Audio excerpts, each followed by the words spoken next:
Galera, antes da gente começar a aula, eu precisava trocar uma ideia com vocês, que é uma ideia que eu tô trocando com todo mundo. Né? A gente vai falar de obesidade, vai falar bastante de obesidade hoje, mas é uma ideia que eu preciso trocar com vocês, que eu tô trocando com todo mundo, que é o seguinte. Alguém de vocês está acompanhando, ouviu alguma coisa acerca do BO da Prevent Senior?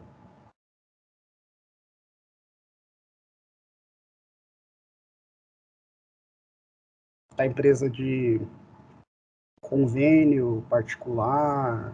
Professor, eu vi alguma coisa agora falando no Jornal Nacional, mas daquele dono da Havan lá, alguma coisa assim, mas. E eu ouvi essa palavra que o senhor falou, da Prevent Senior lá, que parece que a mãe dele teve Covid, morreu de Covid, e aí parece que mudaram o atestado de óbito, algo assim, mas eu não sei se tem relação com isso. Tem relação com isso, legal, tá por dentro do assunto, só que assim, a coisa é um pouco mais embaixo. A coisa é um pouco mais embaixo. Tem a ver, sim. E aí, eu projetei o slide, vou projetar minha tela de novo com vocês. Deixa eu abrir aqui a minha tela. E deixa, galera, olha vocês aqui. E deixa eu abrir o meu histórico, porque eu estava olhando essas notícias agora há pouco. Vou abrir o histórico de navegação na aula, ó, que perigo. Não, aqui não tem nada comprometedor, não. Pode abrir de boa. Por quê, galera? Qual que é a treta? Como vocês todas e todos bem sabem, no ano passado, o atual governo não tinha nenhum plano para combate à Covid, mas eles tinham uma ideia fixa acerca do chamado tratamento precoce, tratamento antecipado, tratamento inicial, tratamento raio que eu parto. Tá? Cadê? Deixa eu pegar aqui, acho que o G1 aqui, ó. Nosso governo defendia isso, tá? E aí o que acontece? Recentemente surgiu uma denúncia de um grupo de médicos que trabalham na empresa Prevent Senior, empresa do setor privado voltada para oferecer atendimento médico particular para pacientes idosos, em sua grande maioria, tá? Dos quais deixa eu fechar aqui o zap aqui, daqui a pouco eu olho no celular para não. Dos quais esses pacientes, os pacientes que eles. Perdão, deixa eu voltar aqui. Eu fechei a aba ali e bagunçou a minha cabeça. Do começo. Médicos da Prevent Senior juntaram provas e fizeram uma denúncia, dos quais havia uma política interna da empresa num chamado experimento, e eu não vou chamar de pesquisa aqui, porque o que eles fizeram foi experimento, do qual eles empurraram cloroquina, ivermectina e toda a bananada do kit Covid goela abaixo de paciente com Covid.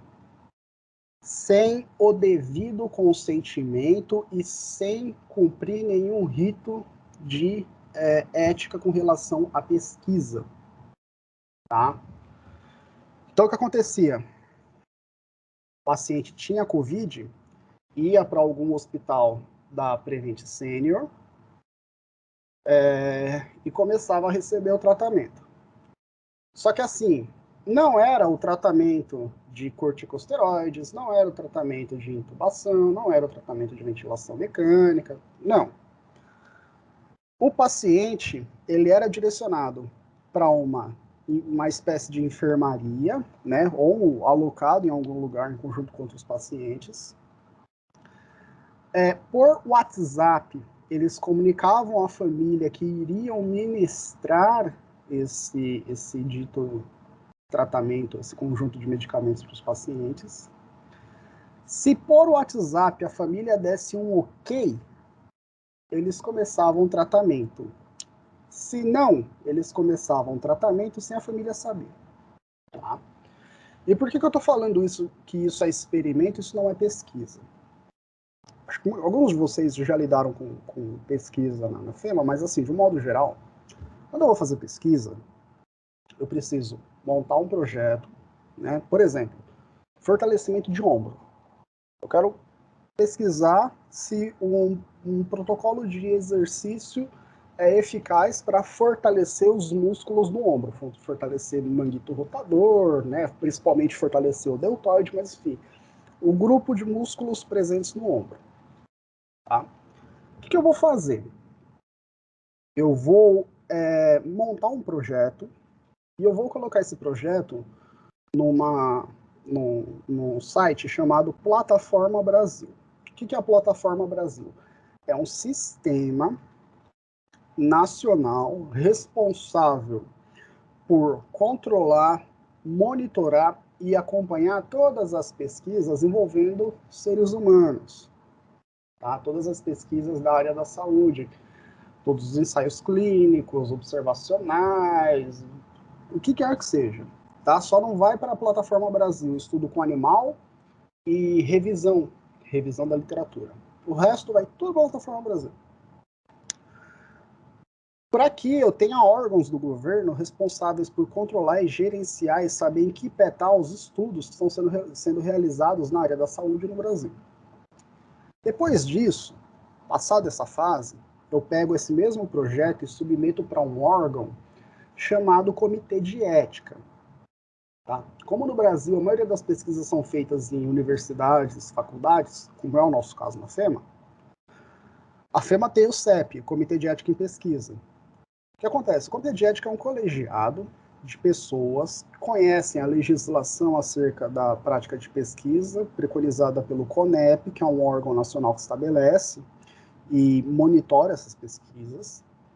E é um conjunto de pessoas que conhecem minimamente como funcionam as pesquisas, principalmente pesquisas envolvendo humanos, ou como buscar informações a respeito de pesquisas envolvendo humanos. Por quê? Porque eles vão pegar o meu projeto, vão analisar de cima a baixo, primeiro, se a minha pesquisa é necessária, se ela tem fundamento, se ela envolve algum risco para a pessoa que eu estou testando, que eu estou, né, está participando do meu estudo, se eu vou tomar os cuidados necessários, enfim, eles vão analisar, eles vão bater principalmente no cuidado que eu vou ter com os meus voluntários, se isso não vai prejudicar meus voluntários de forma alguma depois da pesquisa. E aí, se o comitê de ética aprova o meu projeto, aí beleza, aí eu vou recrutar voluntários para a minha pesquisa. Então, nesse mesmo caso, vamos supor que o comitê de ética aprovou meu projeto já está na Plataforma Brasil, e eu vou fazer estudo na sala de vocês. Eu quero testar em vocês um protocolo de fortalecimento de ombro. Eu vou chegar para cada uma de vocês com um documento chamado Termo de Consentimento Livre e Esclarecido. Nesse termo de consentimento, eu vou dizer exatamente o que é a pesquisa, qual a finalidade da pesquisa, como eu vou fazer essa pesquisa, o que vai envolver e, acima de tudo, se envolve algum tipo de dano, algum tipo de problema, por menor que seja, com vocês, tá? Então, por exemplo, nós vamos fazer exercício de fortalecimento de ombro.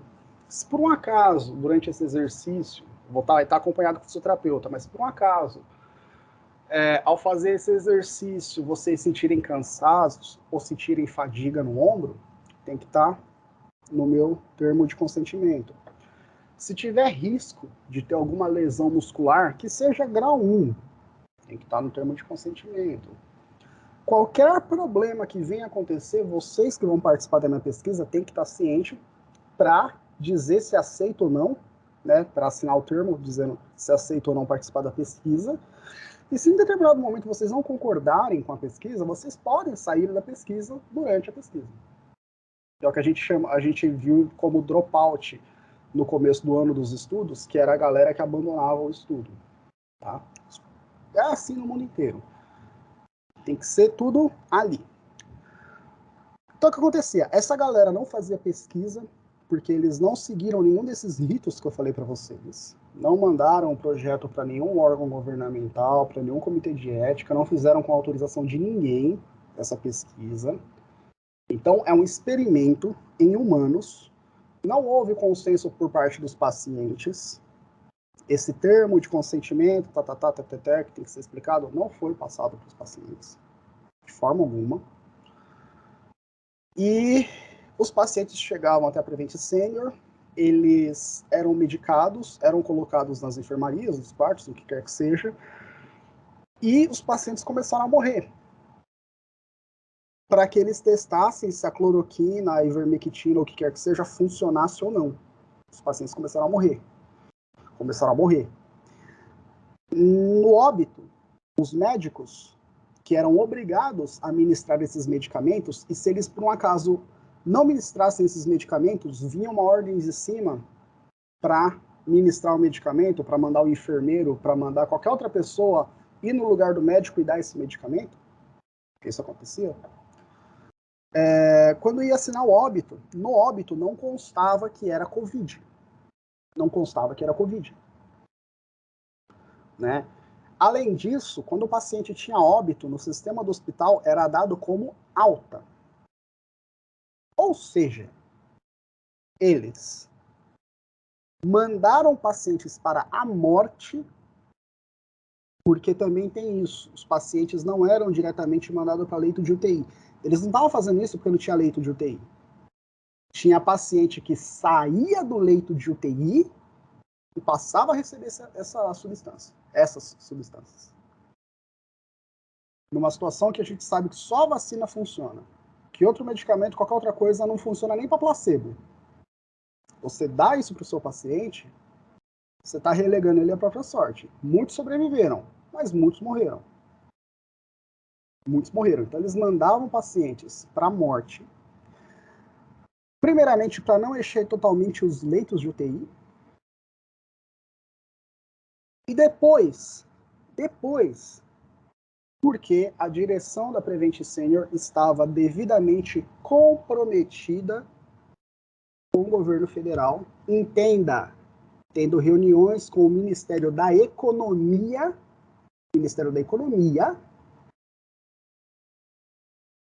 de modo a testar o uso desses medicamentos para, se tiver eficácia, para que nós não tivéssemos nenhum tipo de restrição, nenhum tipo de medida contra a Covid. Aquela ideia do Brasil não pode parar, vamos para a rua, vamos enfrentar essa doença, era isso. Era o governo interessado nos seus próprios interesses, não interessado na saúde da população, mandando a população para a morte. E a Prevent Senior foi um dos instrumentos utilizados para isso. Tá? Então, é gravíssimo isso. E o mais grave é que, infelizmente, no Brasil nós temos castas de entidades e órgãos que não serão responsabilizados. Deixa eu só ver se eu estou gravando aqui, se eu pus para gravar. Pus para gravar, que eu sempre esqueço de pôr lá para gravar. Castas que não são responsabilizadas pelas merdas que fazem, tá? E o Conselho Federal e o Conselho Regional de Medicina são castas que, de maneira corporativa, protegem os seus associados, mesmo fazendo as merdas que fazem. Por quê? Porque a primeira defesa, e se vocês forem acompanhar a CPI, em muitos depoimentos de investigado ou de depoente que foi na CPI, eles vão falar que o que eles estavam fazendo era defendido pelo CRM. E o CRM, em um determinado momento, apoiava o uso dessas substâncias e em outro determinado momento foi omisso. Mas nunca se posicionou contra e nunca proibiu seus médicos de fazer o que estava fazendo. Tá? E dificilmente serão punidos por isso. Sejam os responsáveis principais do CRM, que também tem uma ala que ela é muito consciente acerca da ciência, da ética e do respeito humano, mas tem uma ala negacionista pesada. Como tem na física, como tem na enfermagem, como tem em todas as áreas. E eu estou falando disso aqui, eu estou falando de um exemplo que aconteceu com uma instituição particular de saúde, porque setor particular é isso, eles só não fazem o que é proibido. Mesmo assim, se for igual aqui, que dá para escapar, que dá para fazer escondido, eles vão fazer o proibido escondido, sim. Nós estamos falando, gente, de pessoas que precisavam trabalhar, que eram coagidas a fazer o que a Prevent Senior mandava. E aqui eu não estou defendendo, nem estou culpabilizando ninguém. Eram coagidas a fazer o que a Prevent Senior mandava, se não obedecessem, sofriam sanções dentro do trabalho, sofriam redução de carga horária de trabalho, poderiam ser demitidos, e a Prevent Senior mandava outro funcionário menor aplicar a medicação no paciente. Tá? E tudo isso, para atender a uma tara negacionista desse governo genocida, desse Bolsonaro, genocida, e atender a interesses econômicos de que pode mandar a população para a morte, porque se pegar Covid tem esse remédio que não funciona. Mas não vai para a empresa, não vai para a escola, não vai para a faculdade, não vai para nada. E isso a gente está empilhando o corpo. 600 mil com subnotificação, em torno de 20%, 30%, que senão já poderia estar em 700. Se pegar a síndrome aguda respiratória, o número vai ser bem maior. E síndrome aguda respiratória só aumenta em situação de Covid. Tá? E eu tô passando tudo isso porque, inclusive, você tem pessoas que defendiam esse rolê abertamente, que estavam envolvidas, que pagaram com a própria vida, como foi o caso do Dr. Anthony Wong. Pediatra, Zona Sul de São Paulo, popular na casta alta da sociedade, que defendia abertamente em todos, era negacionista da ciência, era negacionista dos dados, era negacionista contra a vacina e defendia tratamento precoce. Pegou Covid, foi para o hospital, recebeu o tratamento que ele tanto defendia, o quadro dele piorou, e aqui eu não falo, eu não sei se ele iria sobreviver ou não à Covid, mas dentro do prontuário de mais de 2.000 páginas que foi captada pela galera que está fazendo a denúncia e foi exposta na denúncia, ele recebeu essas medicações do tratamento precoce, o quadro dele piorou, e ele veio, ó, na Prevent Senior que ele trabalhava, com o tratamento que ele defendia. Tá? E aí, pegando um gancho com o que a Thaís comentou, que ela viu na notícia, a questão do velho da Havan é o seguinte: o velho da Havan também, defensor do governo, negacionista, inclusive hoje na CPI estava lá deitando e rolando nas mentiras dele. A mãe dele pegou Covid no final do ano passado, foi para Prevent Senior, recebeu tratamento precoce e veio a óbito. E ele primeiro negou que ela tinha Covid, depois negou que ela recebeu tratamento precoce e ficou defendendo o tratamento precoce nas redes sociais dele. Tratamento que matou a mãe dele. Matou a mãe dele. Ele continuou defendendo. Tá? E aí o que acontece? Eu vou deixar para vocês linkadas algumas notícias. Gente, aqui, ó, se vocês não conseguirem ler, pega um bloqueador de Java, que aí ele derruba esse paywall, tá? Aqui é o seguinte, isso aqui, a parte dos experimentos escabrosos a nível mengeliano, experimento que acontecia com os nazistas nos campos de concentração em cima dos judeus. Isso não sou eu, Alan, burro, que não sabe de nada falando, não. Isso são historiadores que pesquisam, que afirmaram. Não sou eu não sei. São historiadores que pesquisam sobre o assunto que afirmaram. Esses experimentos escabrosos são os mesmos ou próximo dos mesmos que aconteciam em campos nazistas, onde você pegava gêmeos, aplicava um veneno em um e via a resposta em relação ao outro, onde você pegava deficiente físico e fazia estímulo extremo de dor, estímulo extremo de privação de sono, de fome. Não deem uma olhada nisso na internet, não, porque precisa ter muito estômago, mas os experimentos nazistas no campo de concentração eram pesados. Tá? E a Prevent Senior estava fazendo esses experimentos escabrosos. E é por isso que é experimento. Porque não tem ética, não tem moral, mandou muita gente para a morte, ninguém fez nada a respeito e agora está vindo a público esse BO. Tá? Agora esse BO está vindo a público. Isso é e foi defendido por muita gente. E isso agora está sendo investigado, está sofrendo algumas sanções, eu espero que dê alguma coisa. Eu sei que o Brasil é um país que a impunidade impera. Como eu falei anteriormente, determinadas castas, como é a casta dos alguns juristas, como são os médicos, como são algumas áreas, são extremamente corporativistas, mexem os pauzinhos políticos para que nada aconteça. Mas eu espero que isso aconteça. Eu estou falando isso para vocês. O negócio da Unimed é o seguinte: não tem notícia da Unimed fazendo a mesma coisa, mas a Unimed estava mandando kit Covid na casa de paciente. Tá? Aqui a gente está falando da unidade de Brusque, Santa Catarina. Como é que mandava na casa de paciente?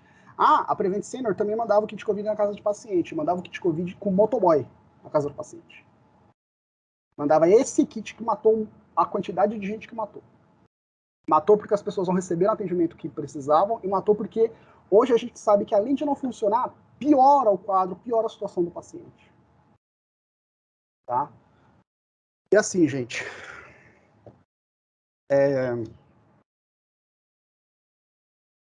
Professor? Oi? Tá me ouvindo?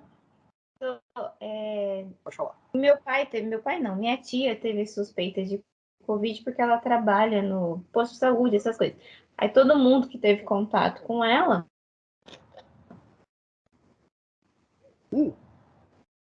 teve que fazer o teste, né? Inclusive, todo mundo, 2 dias depois que ela foi em casa. Então a gente ficou com medo e a gente teve que fazer o teste. Eu não, mas quando meu pai foi fazer, foi no município, foi no SUS. Sim. Ele já astromicina, hidrogênio e mais um lá que eu não vou lembrar o nome. Sim. E já tava nesses BO, assim, mas pro próprio Então, tá cortando um pouco aqui. Eu não sei se é meu fone ou se é a conexão.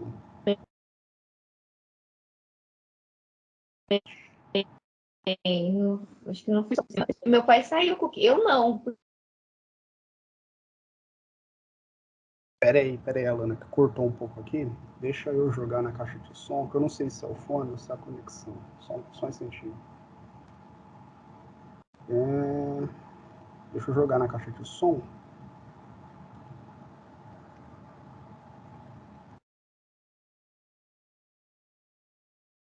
Aí, pode falar.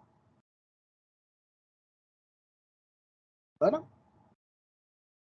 Oi, tá me escutando? Agora eu tô. Então, eu não sei se é o fone ou se é a conexão. Vou desconectar o fone aqui e a gente conversa. Pode ir. Picotou um pouco, mas eu peguei que teve uma familiar seu que se infectou. Aí todo mundo que teve contato foi fazer o teste. Não sei se seu pai se infectou ou não, mas ele recebeu os medicamentos. Ele não tava. O fato dele ir fazer o teste, já deram o kit Covid para ele, que era astromicina, alguma coisa assim, né? E a hidroxicloroquina e mais um nome que eu realmente não consigo lembrar. Foi 3 remédios que deram pra ele. E era no SUS. Deram o kit Covid pra ele. Tipo, vem até embaladinho. Meu irmão chama Danilo também. Pera aí, Alana, só um pouquinho.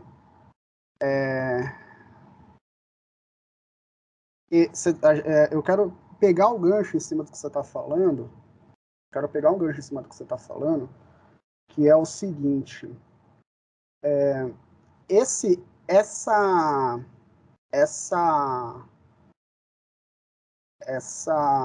medida era uma recomendação do Ministério da Saúde, tá? Do Ministério da Saúde. Por quê? Pelo Ministério da Saúde, isso depois eles tentaram negar, eles tentaram combater, tentaram dizer que não, papapá, ppp. Mas o Ministério da Saúde recomendava para o setor público e privado que, quando fosse atender o paciente, desse o kit Covid, tá? E eu tô falando isso porque, ó, essa aqui, ó, a Adriele é minha prima, tá? Ela teve Covid, ela é estudante de biomedicina, e, assim, uma galera da minha família teve Covid, meu irmão, teve parentes mais afastados, todo mundo. E aí, no caso dela, ela foi no médico e ela me mandou uma receita perguntando, Alan, vem cá, essa dose da azitromicina é 10, é 20, é quantas miligramas? Eu não tô conseguindo ler. Aí, cara, na hora, eu mandei áudio loucamente pra ela falando, mano, larga esse negócio, joga fora, não toma isso não. Aí eu expliquei para ela, expliquei o panorama, expliquei o quadro, expliquei que isso estava sendo receitado de maneira indiscriminada, que não tinha eficácia para Covid. Aqui a gente está falando de 11/3. Já tinha ensaios e testes falando do problema que isso pode trazer para o organismo das pessoas. Aí aqui o elenco artigo, tá? A própria Merck, que é a empresa que detém a patente da ivermectina, colou um banner na entrada do site falando não toma ivermectina para Covid porque não tem eficácia e grandes quantidades podem trazer riscos à saúde. A dona do medicamento, que seria a mais interessada em vender esse medicamento, tinha um banner na entrada do site, tá ligado? E isso aconteceu por quê? Porque era política era política de tratamento do governo. O governo nunca não tem, até hoje, e busquem na legislação, não acreditem em mim, busquem na legislação, não tem e não teve plano de combate à Covid. Mas você tinha uma recomendação do Ministério da Saúde que foi acatada por médicos do setor público e do setor privado. O meu irmão, eu fiquei no pé e ele não usou nada do kit Covid, né? Tomou lá as pingas e os mel dele, mas até aí não ia matar ele. Esse tio, um tio muito querido que eu tenho, o tio Naldo, teve complicações. Ele é diabético e teve Covid. Na época, eu estava numa fase de correria, tudo. Eu não me atentei tanto a conversar com eles, né? Mas ele se recuperou tudo, só que aí, agora, ele é diabético. Eu fiquei sabendo que ele teve complicações renais, vai precisar fazer hemodiálise, porque ele tomou remédio forte para tratar a Covid na época. Paracetamol e dipirona não faz isso, tá ligado? Então, com certeza ele tomou porra do kit Covid. Então, assim, entrando no seu ponto, isso é dado, isso era indicado pelo Ministério da Saúde, do setor público e privado. Não só, isso era propagandeado. Isso era propagandeado em meios de comunicação, no começo do ano, no Amazonas, quando teve aquele problema do oxigênio, uma das secretárias do Ministério da Saúde, a doutora Mayra Pinheiro, foi para o Amazonas fazer propaganda do aplicativo Tratikov, que era a porcaria de um aplicativo para celular. Qualquer coisa que você colocasse era um aplicativo para médico, para auxiliar médico no tratamento para Covid. Qualquer coisa que você colocasse, e isso eu estou falando porque abriram a linha de programação do funcionamento do aplicativo. Qualquer coisa que você colocasse, ele falava para você receitar cloroquina, para você receitar ivermectina. Qualquer coisa, e tem na internet a linha de programação. Né? Se você escrever banana lá, kit Covid. Se você escrever Corinthians, kit Covid. Tá? Tudo que você colocava lá aparecia isso. Então isso foi propagandeado. Isso foi o próprio presidente da República falava o que falava e os ministros da saúde não desmentiam. Quer dizer, o Taishi e o Mandetta resolveu desmentir e foi mandado para fora. Então isso era era estabelecido pelo Ministério da Saúde para o setor público e privado. Então a gente ia ver, como nós vimos bem na palestra que tivemos no meio do ano na Semana da Físio, que eu achei fantástica, médicos se contrapondo, médicos que defendem a ciência, médicos que são críticos, médicos que muitas vezes são chatos e enchem o saco da gente, né? Igual aquela vez que eu quase tretei com o oftalmologista psicopata, mas que sabe da importância do trabalho, da responsabilidade e vai contra a utilização de tratamento precoce. Mas toda a área médica, ela é corporativista. Tanto que se vocês forem lembrar da palestra, o médico falou que aqueles negócios, o kit Covid não tinha eficácia, mas também não criticou e não falou que era errado os profissionais que faziam. Entendeu? Não falou mal das amigas. Mas foi contra. Então, assim, também é aquela coisa, você ser contra, você não utilizar já é um grande passo, mas, porra, se tá errado do outro lado, também fala. Tá? Então, tinha gente que não aderia, mas tinha gente que aderia fortemente, tá? E aí, como foi o caso do seu pai, espero que não tenha acontecido nada, espero que esteja tudo bem com ele, com todo mundo que utilizou. E foi o caso da minha prima. Ele não usou, ele só trouxe para casa. O que acontece? Igual eu perguntei assim, mas perguntaram se você tinha algum problema cardíaco, alguma coisa. Ele não, porque assim, meu pai é enfermeiro, então assim, ele não ia usar, ele falou que ele não ia usar, mas ele trouxe para casa. Ele falou assim, vou trazer para casa, pegou o remédio, trouxe. E ele falou assim, não, só falaram assim, como você tá com suspeita, mandou acho que tomar 7 dias, 10 dias, alguma coisa assim.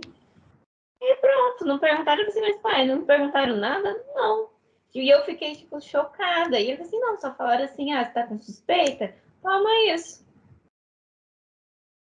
Tá lá até hoje o remédio, porque ninguém tomou, e meu pai é hipertenso. Tem todo aquele... é diabético também. Então, ele não tomou, mas ele falou assim, eu peguei. Falei assim, falou que ia me dar, peguei. Só pegou por... Não, sim. Não, e também... É aquilo, Alana. É uma coisa que eu bato muito nessa tecla com vocês desde o primeiro ano. Tipo, no caso do seu pai, não. Seu pai é enfermeiro, seu pai é da área, seu pai conhece a área da saúde, teve contato com ciência, com material, tudo. Mas, assim, a população, de um modo geral, não sabe, não conhece. E também não tem essa obrigação. Quem tem essa obrigação somos nós. Tá? E aí que mora o problema. Porque, se o seu médico tá falando pra você, tome isso aqui. Você liga a TV, tá morrendo rios e rios de pessoas. Cada 2 minutos morre uma pessoa do país. Você olha do lado, o pessoal na sua rua já teve, tá tendo, você tá com medo da sua família. Você acaba tomando, você acaba aderindo. Adere. Na hora do desespero, adere. Sabe? Aí, quando você tem pontos, como foi o caso do seu pai, que conhece, que sabe como funciona e que tá ciente dos próprios problemas, dos riscos, tudo, sai fora. Mas, galera, abraça. Em situações onde você vai no médico, tá com Covid, o médico receita. Aqui, a galera tomava muitas vezes sem saber. A galera deixava de ir para respirador ou saía do respirador para tomar isso na cara. Tá ligado? Você não tem um plano de isolamento, você não tem um incentivo claro para o uso de máscara, você não teve nenhuma ação para adquirir vacina por parte do governo, né? Vide 80 e tantos e-mails da Pfizer ignorados, que deve até aquele meme fantástico esse ano, mas muito triste. Enquanto setores do governo, duas marchas, a marcha dos generais e a dos políticos capitaneada pelo Ricardo Barros, brigavam para conseguir o contrato mais fajuto de vacina para ganhar propina em cima. Esse foi o combate que a gente teve da pandemia, tá ligado? Aí já tava muito grave, porque a gente poderia ter tido vacina antes e não teve. E aí, cara, envolve esse tratamento. Pra mim, esse negócio aqui, ele põe uma pedra em cima de qualquer defesa do tratamento precoce e, espero que isso dê alguma coisa, sabe? Assim, eu sei que o Brasil é complicado, o Brasil para a justiça, principalmente com determinadas classes. O Brasil, ele foi feito para ter justiça, para condenar e matar pobre. Corrijo o que eu falei. Do Brasil Império para cá, Antes do Brasil Império, tinha justiça para matar índio. Brasil Império para cá, para matar preto e pobre. E aí procurem as primeiras leis durante e pós a escravidão para vocês verem como é o Estado punitivista, principalmente em cima dos pretos e dos pobres. Sabe? A alta classe, a alta sociedade, as leis são feitas para proteger. Mas assim, alguma hora tem que dar merda. Alguma hora tem que dar merda pra essa galera. Alguma hora alguém tem que ir preso. Um conjunto de pessoas. Não é possível. Alguma hora isso vai acontecer, tá ligado? Alguma hora. Enquanto isso não acontece, vocês vão fazer um juramento ano que vem, no começo de 2023. Eu acho que a colação de grau no ano que vem ainda, acho que é 2023. Vocês vão fazer um juramento. Vocês vão jurar de um modo geral a dispor de todos os recursos que vocês tiverem em prol da saúde e bem-estar dos pacientes de vocês. Amparados pela ciência, amparados pelo conhecimento, vocês vão fazer o que tiver ao alcance de vocês para melhora da saúde e do bem-estar dos pacientes de vocês, tá ligado? E, gente, em determinados momentos vocês vão lidar com situações assim.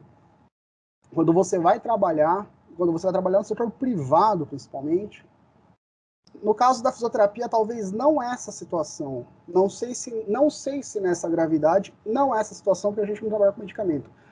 Mas vocês podem vir a ser coagidos, cooptados a fazer coisas que vai contra a ética, que vai contra a moral, que vai contra qualquer coisa. E, gente, eu não tô aqui para falar o que cada um tem que fazer ou não, porque cada um sabe onde o calo aperta. Mas tenha uma coisa em mente. Quando a gente abre mão dos nossos princípios éticos, quando a gente abre mão de princípio científico para aderir a interesses políticos, seja de um político específico, ou seja de alguém que está num cargo acima, abaixo, que está fazendo política, no final, quando a gente não for mais interessante, a gente vai sobrar sem nada na mão, sem o amparo de ninguém. Quando a gente abre mão de princípios éticos, de princípios científicos para aderir a interesses políticos, no final, a gente vai sobrar sem nada na mão. Tá ligado? E eu tenho certeza que o Ministério Público, em algum grau, vai para cima dos médicos que fizeram isso, que foram cooptados e estão fazendo a denúncia. Em algum grau. E aqui eu não estou aqui nem para culpar, nem para defender. Mas eu torço para que vão para cima também da diretoria, da presidência, da Prevent Senior com a mesma força. E que isso vá se estendendo para os escalões do governo que estão envolvidos com isso, tá ligado? Porque, gente, é digno de genocídio, é um absurdo. Vou colar, se alguém quiser depois ler, eu vou colar aqui o chat tá aqui com a galera aqui no chat. Ah, ninguém falou nada.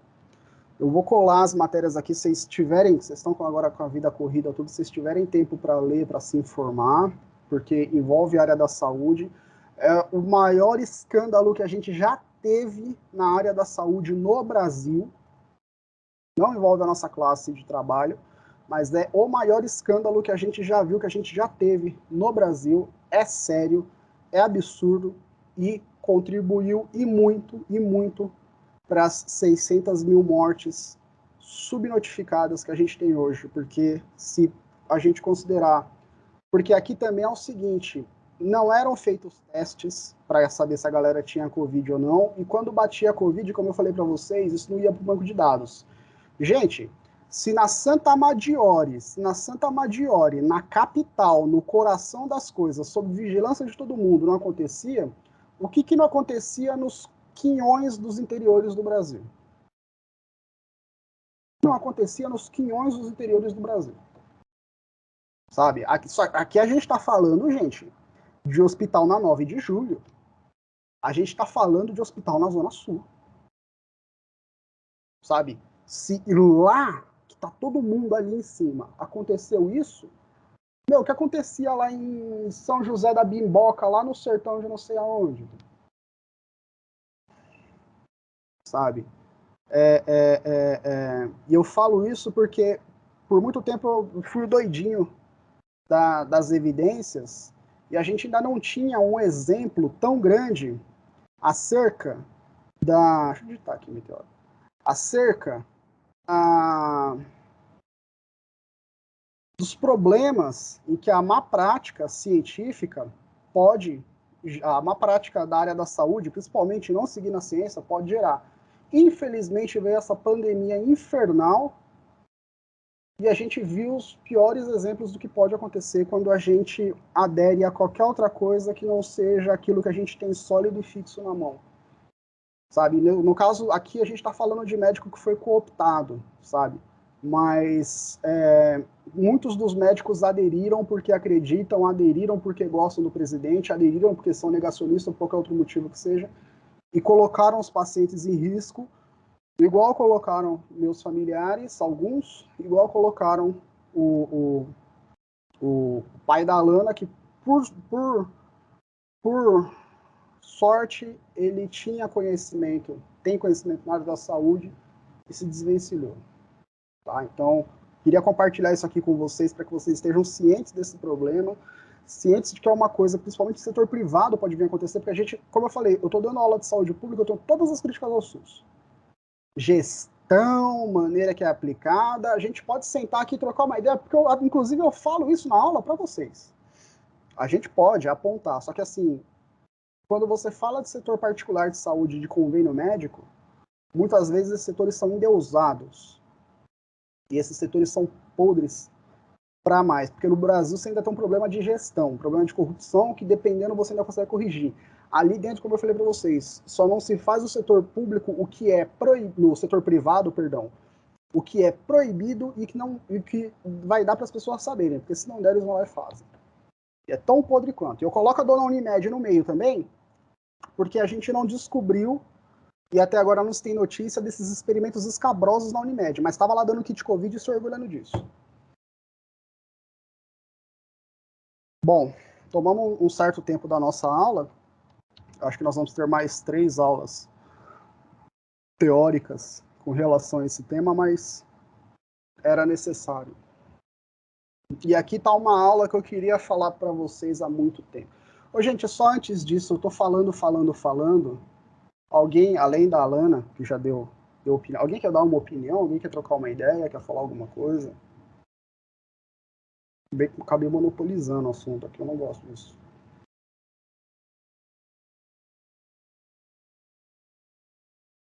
Sempre gosto de ouvir também quando vocês contribuem para a nossa conversa. Vou tomar mais uma água aqui que eu tô sem voz.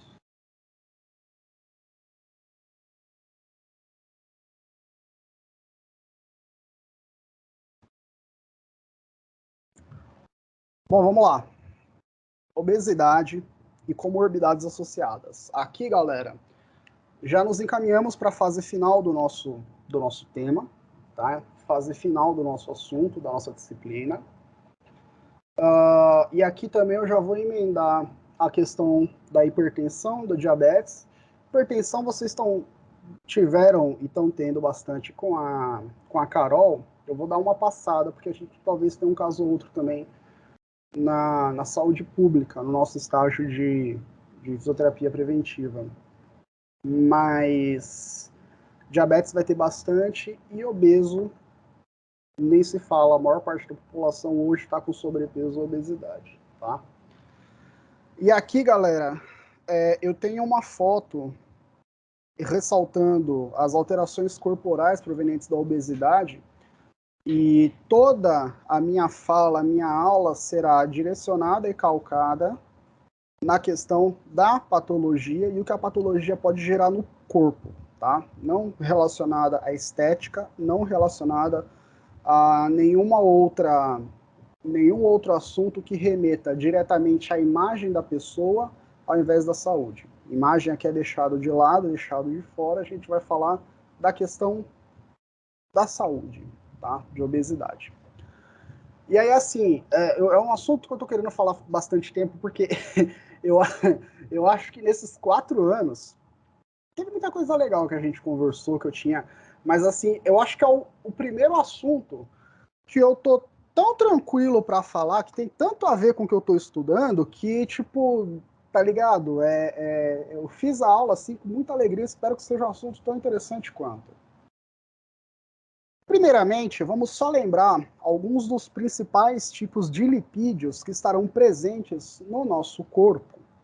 Né? Como nós bem sabemos, a gente conversou isso já em sistema digestivo uns anos atrás, nós não produzimos a nossa energia, tá? Nós não temos uma fonte interna de energia. Toda a nossa energia vem de fora, dos nossos alimentos. A gente precisa comer para poder ter energia para manter o corpo funcionando. Com a ausência de alimento, falta energia para o nosso corpo, a gente pode virar óbito, tá? Então, vamos falar de alguns dos lipídios que vêm na nossa alimentação e que estarão presentes no nosso organismo. De maneira resumidaça, claro. Fosfolipídios, galera, é um tipo de lipídio que compõe a estrutura básica das nossas membranas celulares, tá? Então, no primeiro ano eu falava muito do colesterol, e o colesterol também está presente na manutenção da estrutura da membrana celular, só que a principal estrutura que compõe a nossa membrana celular são os fosfolipídios. É um tipo de lipídio específico para a manutenção da estrutura da minha membrana celular. O colesterol, ele também é outro lipídio presente na estrutura da minha membrana celular, só que ele vai estar presente em outras substâncias também. Tá? Ele vai estar presente nos esteroides, nos ácidos biliares e na vitamina D. Então, fosfolipídio e colesterol são tipos de gordura, tipos de lipídio, que eu vou absorver para o meu corpo não para eu produzir energia, para as minhas células funcionarem. Eu vou absorver para o meu corpo para que eu possa manter a estrutura, para manter algumas estruturas no meu corpo, para manter estrutura de célula, de algumas organelas, para manter estrutura de algumas substâncias que o meu corpo produz, como é o caso da vitamina D, como é o caso de alguns hormônios esteroides, e aí eu cito primeiramente o hormônio estimulante da tireoide, e depois os hormônios T3 e T4 da minha tireoide responsáveis pelo meu metabolismo, calcitonina e paratormônio, no controle da concentração de cálcio dos nossos ossos, os hormônios sexuais, no caso testosterona, estrogênio, progesterona, são feitos à base de colesterol. Então, quando eu como esse tipo de lipídio, o meu corpo não vai usar para produzir energia, vai usar para construir estruturas celulares para a manutenção do meu corpo e dos meus tecidos. O que eu vou utilizar para a produção de energia são os triglicerídeos, tá? São os triglicerídeos, ou TG que eu coloquei aqui em cima. Deixa eu colocar por extenso, né? A gente vai depois acabar estudando isso aqui, ó. Triglicerídeos. Os triglicerídeos, sim, são lipídios presentes no meu alimento que eu vou utilizar para a produção de energia, tá? Como assim? Na verdade, o meu alimento ele vai ter triglicerídeos e vai ter os ácidos graxos livres, que é a menor forma de lipídio que eu uso como substrato energético. A melhor fonte de energia proveniente dos lipídios é o ácido graxo livre. Nós sabemos que os triglicerídeos são a forma que eu tenho de armazenar ácidos graxos livres nas minhas células, ou de transportar esses ácidos graxos livres no meu organismo. Os ácidos graxos livres, eu vou metabolizá-los na minha beta-oxidação para a produção de ATP, e depois o acetil-CoA eu coloco no ciclo de Krebs, ou então na cadeia transportadora de elétrons, para continuar produzindo mais ATP. Mas os ácidos graxos livres são os lipídios que eu vou utilizar para a fonte de energia. E os triglicerídeos são a forma que o meu organismo... são os ácidos graxos livres, mas de uma forma pronta para armazenamento ou transporte. Então, quando eu estiver absorvendo lipídios dos meus alimentos, Eles podem estar na forma de ácido graxo livre, eu vou transformar ele em triglicerídeos, depois eu vou transformar eles em quilomicrons, tá? Ligado a uma apolipoproteína C, que é a forma que eu vou absorver através das minhas velocidades intestinais, transportar na corrente sanguínea e levar até o meu fígado, tá? Agora, quando eu for liberar esses... Aí chega lá, os quilomicrons se dissolvem, chega no fígado, eles voltam a ser triglicerídeos. Se por um acaso eu precisar transportar no sangue, eu vou transportar os meus lipídios que eu vou utilizar como fonte de energia na forma de triglicerídeo. Se eu precisar já utilizar para metabolizar, eu arranco o glicerol presente, que une eles, presente na cabecinha aqui dos meus ácidos graxos livres. Eles estarão na forma de ácido graxo livre, solta, e aí é essa forma que eu vou degradar, que eu vou metabolizar para produzir energia, tá? Se eu for armazenar também nos meus adipócitos, eu vou armazenar os ácidos graxos livres na forma de triglicerídeos. Então, enquanto colesterol eu uso para constituição das minhas estruturas celulares, os ácidos graxos livres eu vou utilizar para metabolizar como fonte de energia, para eu ter energia para as minhas células funcionarem. Se eu precisar transportar do intestino ao fígado, transporto na forma de quilomicron, na corrente sanguínea, na forma de triglicerídeos. E se eu precisar armazenar também na forma de triglicerídeos. Beleza? Só recapitulando, porque isso daqui a gente viu no primeiro ano. E aí eu tenho tipos de lipoproteínas, tá? Eu tenho tipos de formações lipídicas que desenvolverão papéis específicos no meu organismo, tá? Salva a lipoproteína de densidade intermediária e a lipoproteína propriamente dita, que são lipídios são lipoproteínas que eu percebo e que eu encontro na formação de placa aterosclerótica. Eu terei outras lipoproteínas responsáveis pelo transporte de colesterol ou de triglicerídeos. Por exemplo, lipoproteínas ricas em triglicerídeos, tá? Eu tenho os quilomicrons, que é uma lipoproteína, que é quando eu absorvo o lipídio do intestino até o fígado, pela corrente sanguínea. E eu terei uma outra lipoproteína chamada lipoproteína de densidade muito baixa, tá? E aqui tem a sigla em inglês que a gente mais conhece, VLDL, Very Low Density Lipoprotein. A VLDL, ela é uma lipoproteína produzida no tecido hepático e ela é sintetizada para transportar triglicerídeos. A VLDL é sintetizada a partir de triglicerídeos para transportar triglicerídeos e alguma quantidade de colesterol do fígado aos tecidos, pela corrente sanguínea, tá?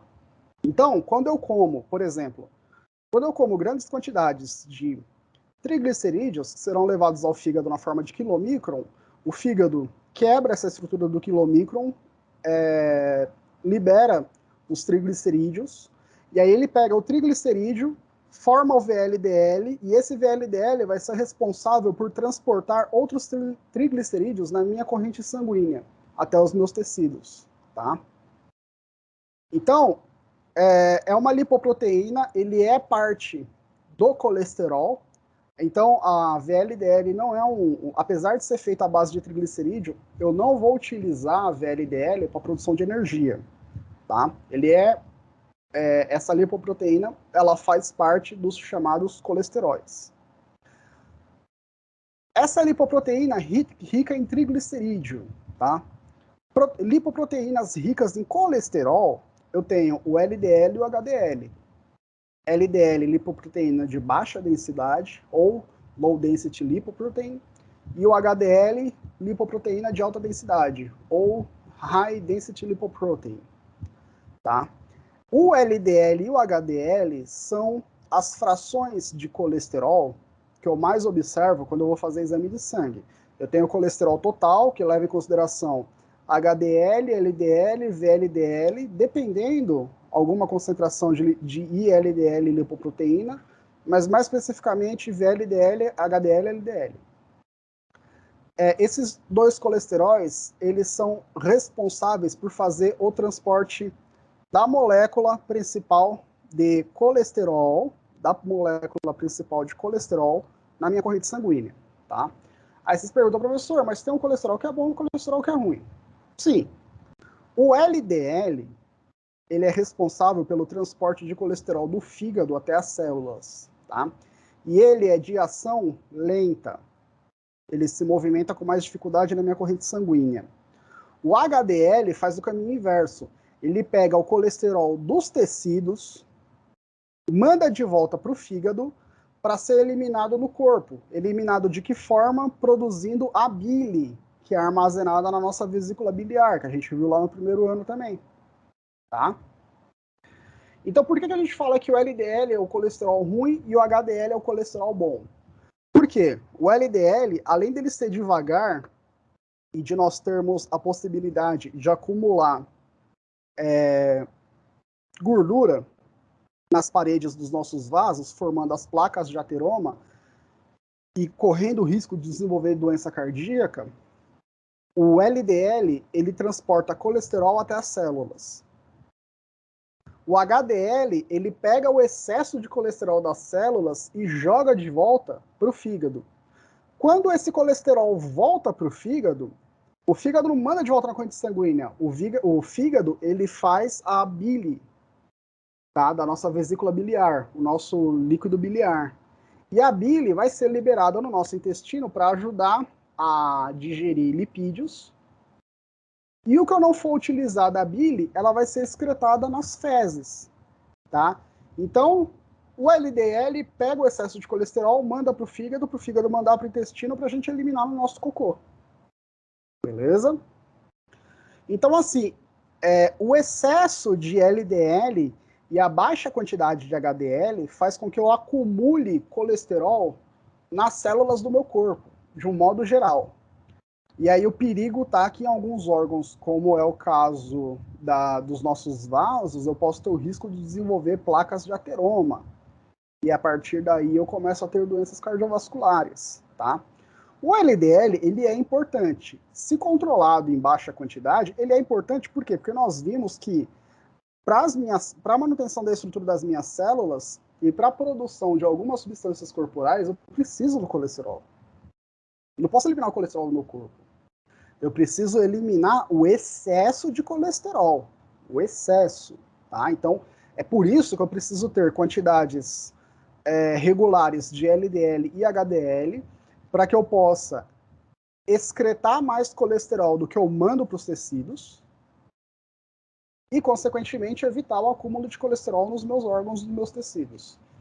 O VLDL, ele também é uma fração de colesterol ruim, tá? Por que ele é uma fração de colesterol ruim?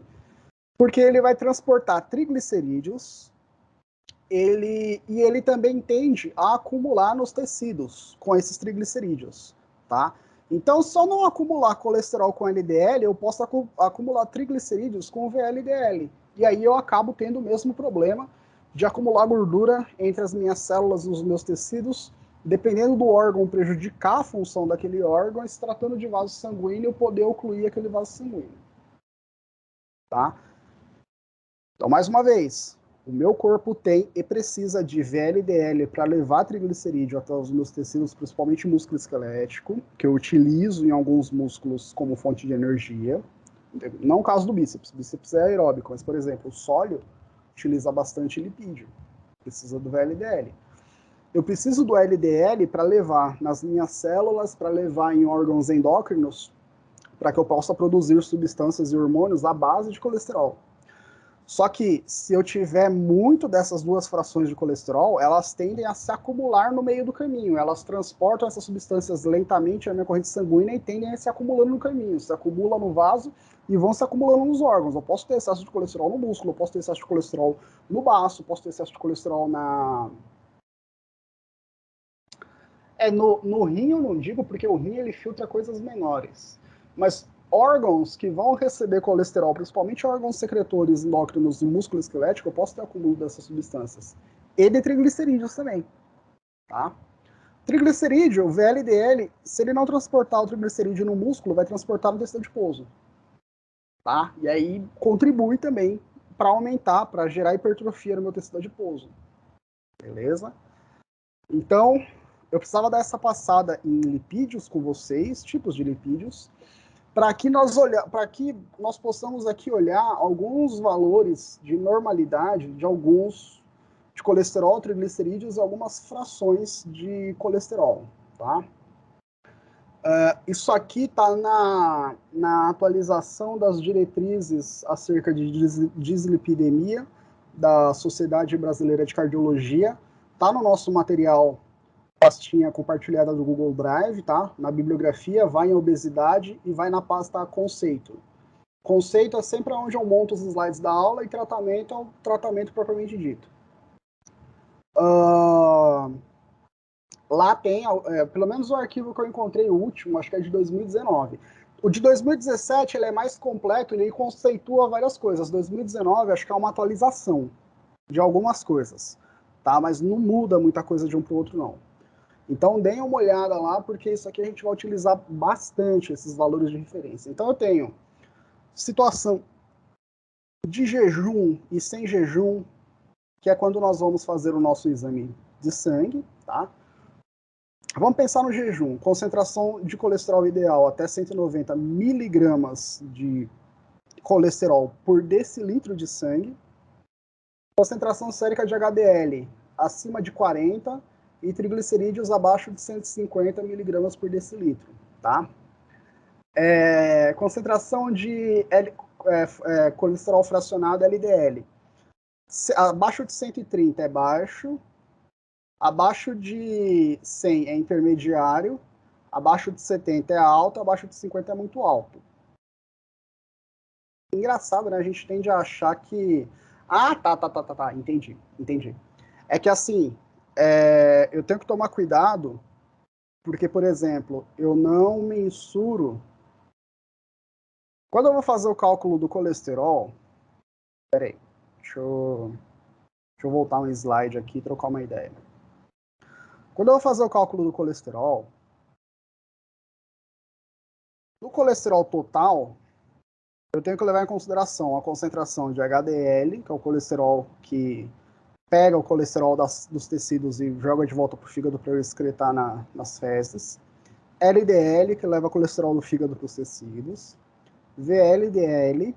E aí depois eu vou ter umas outras frações que são justamente o IDL e as lipoproteínas, tá? Então o que acontece?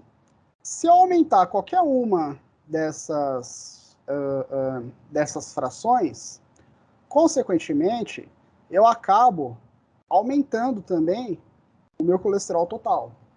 Às vezes o meu colesterol total está alto porque eu estou com uma quantidade maior de HDL, por exemplo, tá? Só que eu tenho que estar de olho no VLDL, no LDL e no VLDL, tá? Mas, de um modo geral, quando eu tenho... onde eu tô? Aqui. Quando eu tenho grandes concentrações de colesterol no meu organismo, eu já tenho que ficar atento. Se for porque o HDL está alto, beleza, menos mal, tá? Mas ainda assim, se o aumento no HDL reflete no aumento no colesterol total, eu tenho que tomar cuidado com a concentração de LDL e VLDL. Eu posso estar acumulando ou colesterol ou triglicerídeo nos meus tecidos, tá? Para a gente poder entender essa planilha. Cadê aqui? Só para a gente poder entender essa nossa planilha apresentada dos valores de normalidade. Tá? Então, quando diminui muito um, eu posso estar aumentando uma outra fração que não tem nada a ver, tá ligado? Por exemplo, ó, colesterol não HDL pode ser só o LDL ou pode ser aquelas outras frações que eu falei anteriormente, tá?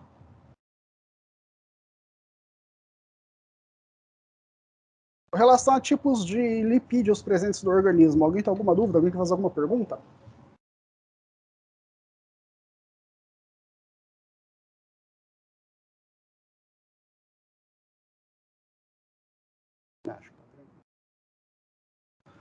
Bom, então, pensando numa situação em que haverá o acúmulo de algum tipo de lipídio no organismo da pessoa, antes de falar de obesidade, vamos falar primeiramente da dislipidemia, tá?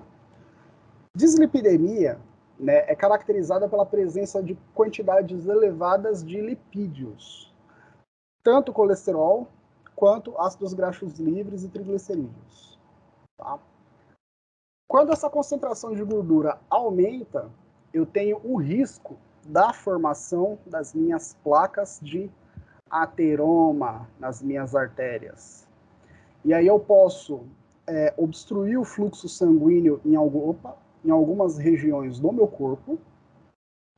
Se tratando das artérias que irrigam o coração, eu posso levar a um infarto agudo do miocárdio. Eu posso interromper a irrigação sanguínea do meu coração, interromper o transporte de nutrientes e levar as células do meu coração à morte. Parte do tecido vai morrendo, vai necrosando, até comprometer toda a função do meu coração, tá? Além disso, nas dislipidemias, eu posso também gerar aumento do conteúdo de lipídios no meu tecido adiposo.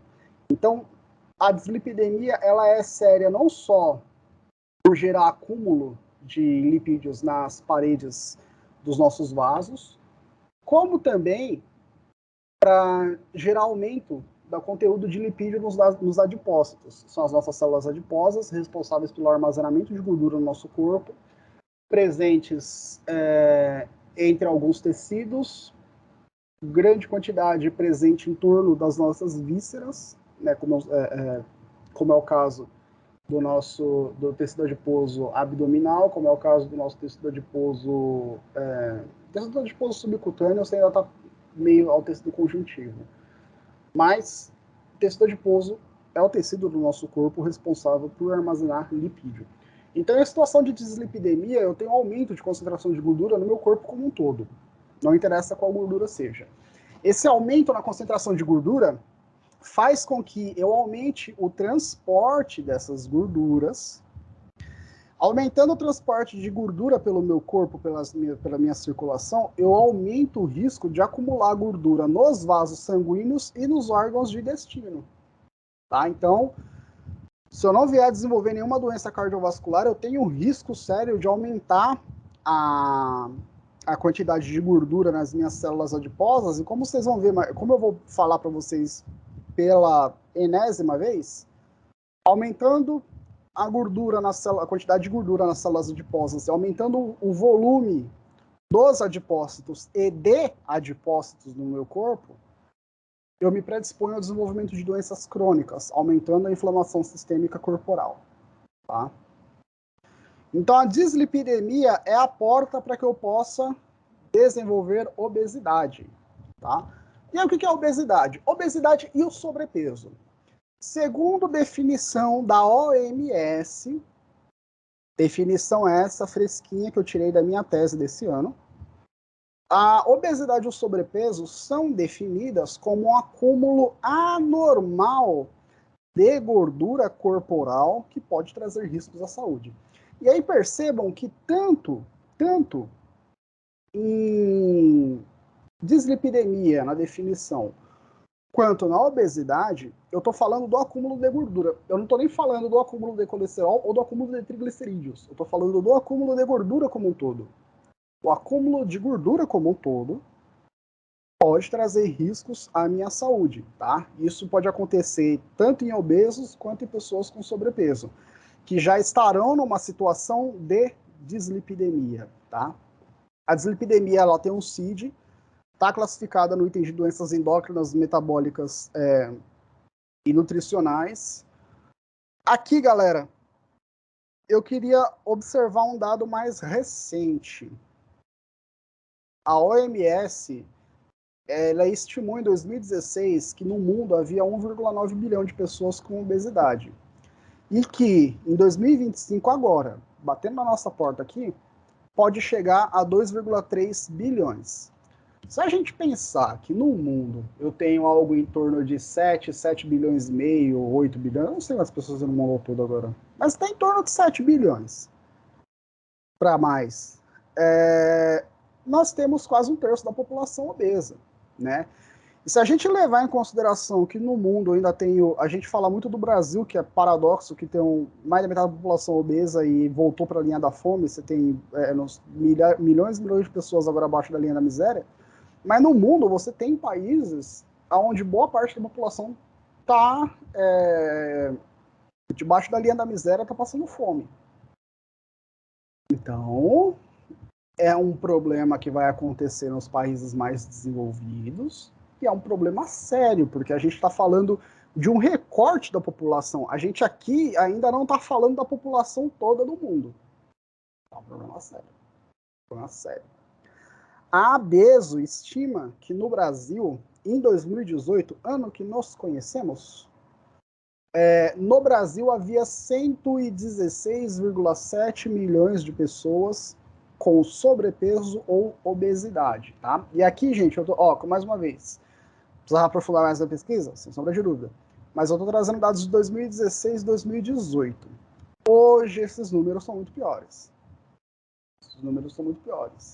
Tá? E aí, o que gera a obesidade? O consumo de dietas hipercalóricas é um dos fatores que podem gerar sobrepeso e obesidade na população. Pela alta taxa calórica, que gera acúmulo de gordura corporal, tá? Tanto de colesterol quanto de triglicerídeos, e aí, consequentemente, essa gordura vai ser armazenada em algum lugar. Pode ser armazenada nos próprios tecidos, ou, no caso dos triglicerídeos, vai ser armazenada no tecido adiposo. E aí, aumenta a quantidade de gordura corporal depositada nos tecidos, aumenta a massa corporal das pessoas. Só que aí aumenta para mal, né? Porque aí eu aumento a massa corporal no sentido de aumentar a quantidade de gordura presente no corpo das pessoas. E aí, no caso, quando eu tenho a obesidade, a pessoa entra num quadro de dislipidemia, e a partir daí ela pode vir a desenvolver a síndrome metabólica, que a gente vai falar ao final desse tópico, tá? Mas, dentre os sintomas principais, doença hepática gordurosa não alcoólica e diabetes mellitus do tipo 2, que sinaliza e estrala muito nas pessoas com sobrepeso e obesidade, tá? O que acontece? Como eu falei para vocês, o acúmulo de gordura vai acontecer de um modo geral em todos os tecidos, tá? O mais notável, quando você fala de obesidade, é no depósito de triglicerídeos presentes nas células adiposas, tá? Porque, como eu já comentei com vocês em outros carnavais, o único substrato energético que eu tenho uma célula disponível para guardar é o lipídio. O lipídio vai ser armazenado no tecido adiposo. Se eu consumir, como é o caso aqui do nosso beaver tail, se eu consumir uma grande quantidade de carboidratos, por exemplo, a chance é que parte do glicogênio desses carboidratos sofra biossíntese de lipídio, seja transformado em ácido graxo livre para poder armazenar no tecido adiposo, tá? Então, na dieta como um todo, nós não vamos consumir só gordura, vamos consumir carboidrato, proteína e gordura. A proteína eu vou utilizar para os meus músculos, né? Então eu metabolizo acho que 2% da proteína corporal que eu tenho como um todo. E os carboidratos e lipídios, o que eu não for utilizar no metabolismo, eu vou efetivamente armazenar. Colesterol vai para os tecidos e acumula na parede das artérias. Triglicerídeos, além de acumular na parede das artérias também, vai para o tecido adiposo. Glicose e glicogênio, o que eu for utilizar, eu armazeno no músculo e no fígado dentro da sua capacidade, que não é muita, e o resto eu faço biossíntese e converto em lipídio para armazenar os triglicerídeos. Então, quando eu falo de ganho de peso de obesidade, eu sei que eu vou consumir colesterol e triglicerídeos em grande quantidade. Mas o carboidrato que vem na dieta, eu não vou converter em colesterol, eu vou converter em triglicerídeo. Então é por isso que quando nós falamos de aumento de gordura corporal, de massa corporal, sempre se remete primeiro ao aumento da concentração de triglicerídeo, principalmente nos tecidos, principalmente no tecido adiposo, né? Que é onde eu tenho a hipertrofia, o aumento do tamanho da célula adiposa, e também hiperplasia. Eu estimulo a hiperplasia dos adipócitos eles, além de sofrer hipertrofia, também nascem novos adipócitos que também vão sofrer hipertrofia, também vão acumular tecido adiposo, né? Se a gente pudesse gerar hipertrofia muscular, mesmo a proporção que a gente gera hipertrofia de adipócito, né? Mas, infelizmente, isso não acontece. Aí aqui no nosso quadro, apesar de nojento, é muito gostoso, mas é um crime do ponto de vista nutricional. Isso aqui é poutine, é um prato envolvendo batata, molhos diversos e queijo. Isso aqui é beaver tail, que é uma sobremesa que parece um pãozinho que você coloca um recheio em cima desse recheio. Pode ser recheios mil também, beijinho, brigadeiro, papapá. Isso aqui é shawarma, que é um prato árabe, que já não é um prato tão gordo, né? Um prato árabe à base de carne, pão e alguns legumes, que vocês vão encontrar o nome de kebab, doner, depende da região, muda o nome, mas o prato é o mesmo, tá? Isso aqui é sorvete frito. Na hora que eu tava montando o slide, eu falei, isso aqui eu não vou comer nada disso, mas eu vou lascar. Por quê? Porque são todos os crimes que o nosso corpo aceita fácil, a gente aceita fácil porque é tudo muito gostoso, tá ligado? Tudo muito bom. Sexta-feira, cara, quem quer fazer comida de sexta-feira? Quem cozinha de sexta-feira? Quem cozinha de sexta-feira? Sexta-feira é dia de pedir lanche, é dia de pedir pizza. Né? Para quem vai ter condições de pedir lanche, pedir pizza sem proceder. De fim de semana também, tudo, a gente tem esse costume. O lanche do interior é muito bom. Aí uma coisa assim, a gente fala muito da qualidade de vida do interior, não tem trânsito, é uma paz, mas, gente, vocês precisam valorizar o lanche. Vocês precisam valorizar o lanche do interior. Tá? Porque para mim é uma briga eu chegar em... para mim, eu tenho duas brigas, como eu já contei em sala de aula, que é eu chegar em São Paulo, capital, que não tem o lanche de trailer que a gente tem aqui em Prudente, que a gente tem aí em Assis, que a gente tem nas cidades em volta. E eu explicar em São Paulo o que é esse lanche de trailer. E a outra briga é eu tentar explicar para vocês por que não tem isso em São Paulo. Mas não tem. Maionese verde, molho de alho, não tem nada disso. E é muito bom. Mas é muito bom, vez ou outra, em excesso, a gente cai aqui na nossa obesidade. Sobrepeso e obesidade. E aqui eu faço um parênteses, galera. Faço um parênteses em 2 pontos. Eu tô batendo muito na tecla da alimentação com relação à obesidade. Tá?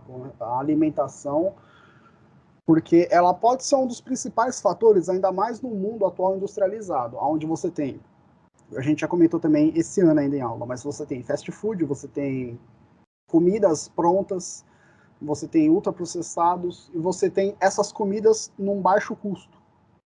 Muito mais barato, por exemplo, você comprar um hambúrguer, uma carne moída, do que comprar uma peça de alcatra, por exemplo. Muito mais barato você comprar um steak de frango ou um stick de peixe, do que comprar o frango, o peito do frango, do que comprar o filé do peixe. E assim você estende para N situações. Então, a gente bate muito na questão da alimentação, tá?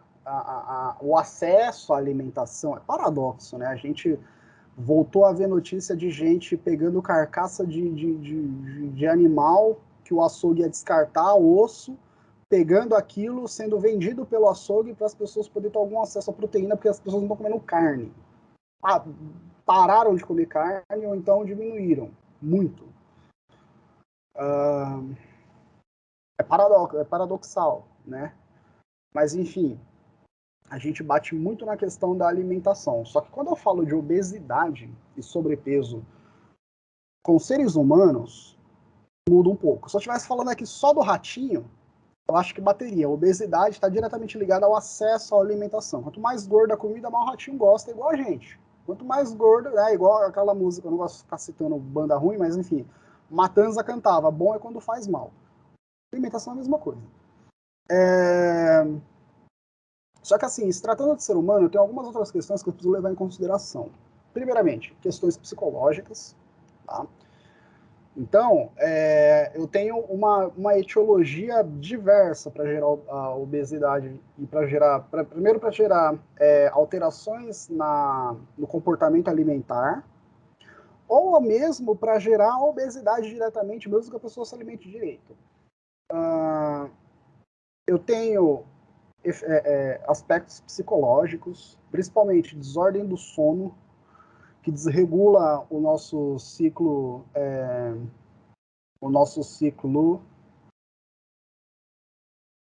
Faltou o nome. Se alguém lembrar aí, gente, o nome do ciclo que a gente tem certinho da hora de dormir, da hora de acordar, da hora de produzir hormônios. Eu tô com ciclo cardial, mas não é isso. Mas enfim, se alguém lembrar o nome desse ciclo, me dá um toque aí. Mas quando eu bagunço o meu sono, eu desarranjo toda a minha produção hormonal, todo o meu metabolismo, eu desarranjo o horário de alimentação, consequentemente, eu desarranjo toda a absorção alimentar que eu faço no meu organismo. Isso pode vir a desenvolver, pode deixar propenso a desenvolver obesidade. Algumas fatores psicológicos e emocionais podem contribuir para o desenvolvimento da obesidade, tá? Então, como é o caso da depressão, como é o caso da ansiedade, como é o caso de alguns transtornos psicológicos que afetam o consumo das pessoas de alimento, isso pode contribuir para o desenvolvimento de obesidade, e não está relacionado só a pessoa comer porcaria, comer besteira. A questão hormonal de 2007, 2008 para cá, começamos a falar mais da grelina e da leptina. No caso, grelina, células do trato intestinal, hormônio produzido por células do trato intestinal, responsáveis por nos dar fome, e leptina, hormônios produzidos por células adiposas para nos dar saciedade de comida. Tá? Então, quando eu estou com fome, o meu sistema digestivo está produzindo grelina para me estimular a comer. Quando eu começo a ficar satisfeito, saciado, são as minhas células adiposas liberando grelina. E esse desbalanço de grelina e leptina que estimula o meu cérebro a comer mais ou comer menos, tá? Dando uma olhada em materiais de pesquisa esse ano para tese, eu estava vendo que é o seguinte,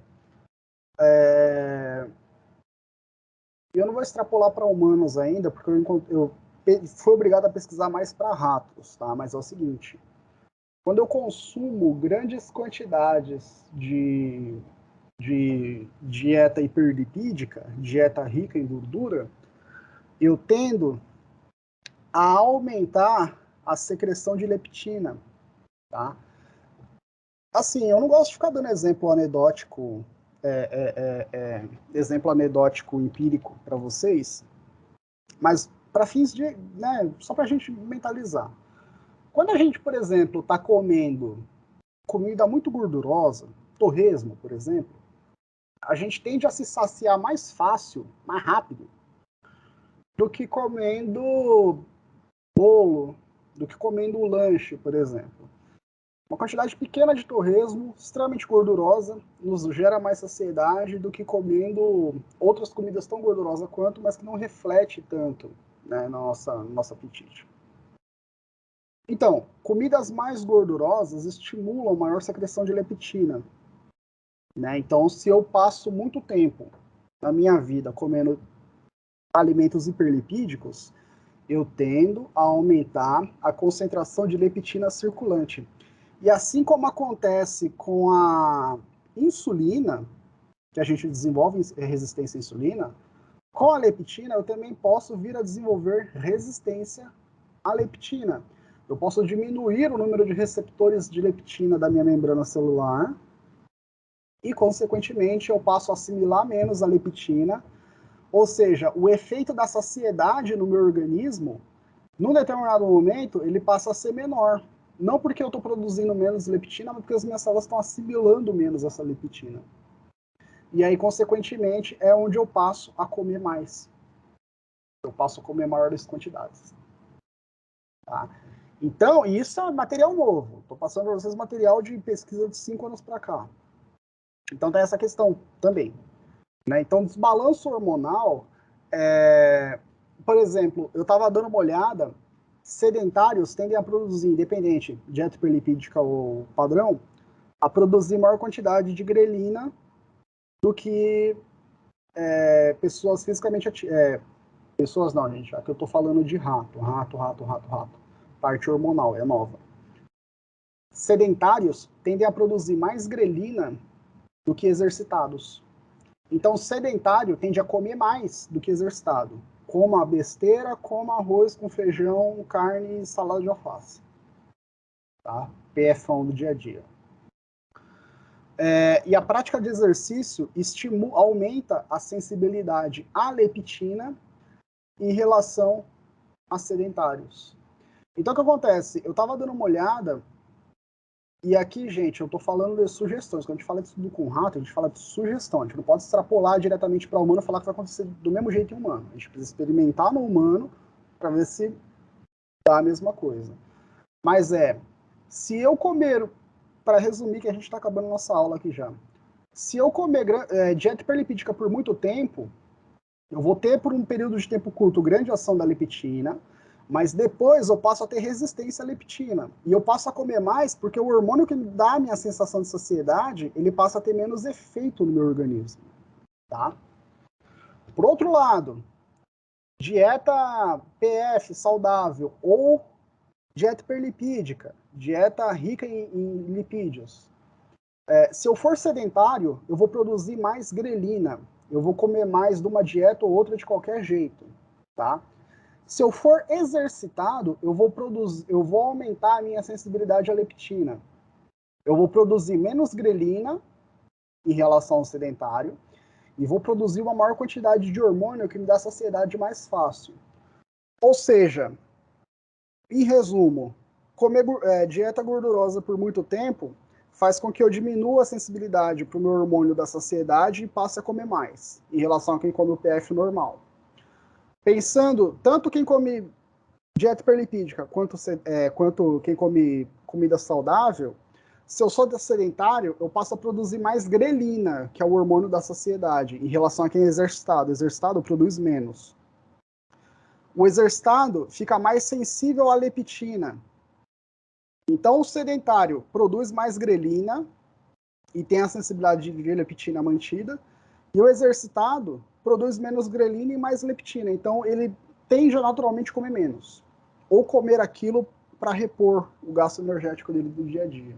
Tá? Bom, acabei me empolgando, acabou a nossa aula já. Tá, a Ana Júlia aqui, ó, falou que ia sair, então, boa noite, Ana Júlia.